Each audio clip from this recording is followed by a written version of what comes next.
পরদিন সকালে শহরের সবচেয়ে সম্মানিত মানুষ হাজী আব্দুল করিম সাহেব দুই নেতাকে ডেকে পাঠালেন।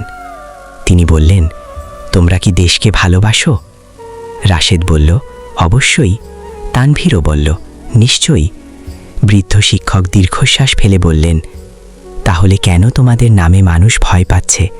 রাজনীতি যদি মানুষের ঘুম কেড়ে নেয়, তাহলে সে কিসের রাজনীতি? ঘরটা নিস্তব্ধ হয়ে গেল।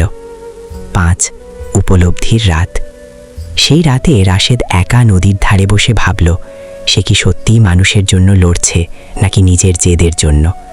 অন্যদিকে তানভীরও নিজের দলের উত্তেজিত সমর্থকের কথা ভেবে চিন্তায় পড়ল।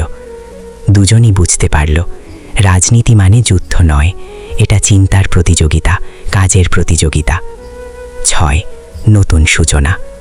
পরদিন তারা যৌথ সংবাদ সম্মেলন করল।